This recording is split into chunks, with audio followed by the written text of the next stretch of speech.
Hey guys, it's anime OGsan, and today I just wanted to share about this news story from a little while ago that I can't get out of my head. I'll leave a link to the article in the description. I find that I keep referring back to Pluto and using it as a standard for comparison. And I try to stop myself when I do, because I'm doing it all the time, and maybe it doesn't have universal appeal. In my video comparing Pluto with the original Astro Boy manga, I said I think Pluto is the anime of the year. But the more I think about it, it's much more than that. I'll come out and say that I think it's a masterpiece. And there are very few anime that I would say that about. The article takes quotes from a couple of Netflix behind the scenes videos for Pluto, so I'll use the actual footage where I can. If you're not familiar with Maruyama Masao, he's one of the most well-known producers in the anime industry, behind many of the best anime series and movies. And as a producer, he has given opportunities to many up-and-coming directors that turned out to be the right choice. Some of my favorite directors, like Kon Satoshi, Hosodo Mamoru, and Yuasa Masaaki. He co-founded Madhouse in 1972, founded MAPPA in 2011, and finally Studio M2, the studio that adapted Pluto, in 2016. I know MAPPA has been catching a lot of flack recently because of its toxic work culture, but I don't know if Maruyama is involved in any of it, so I won't comment on it in today's video.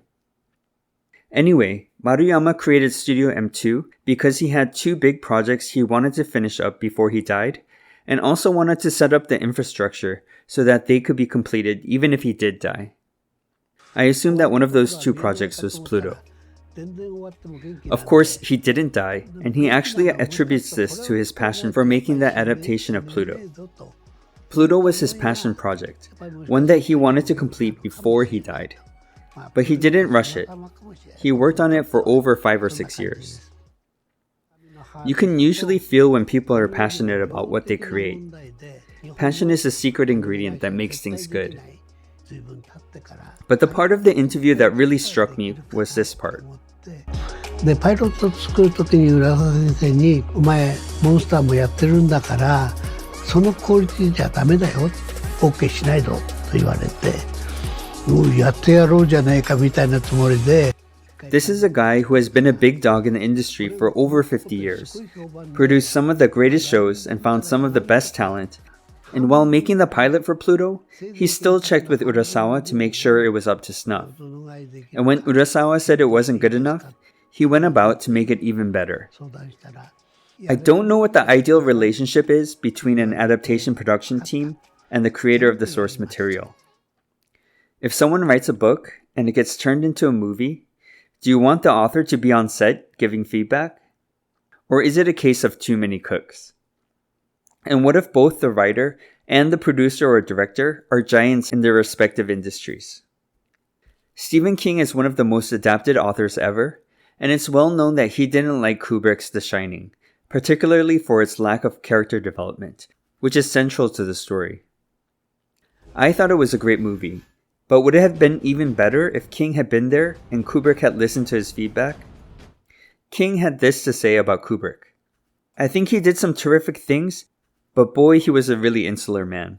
In the sense that when you met him, and when you talked to him, he was able to interact in a perfectly normal way, but you never felt like he was all the way there.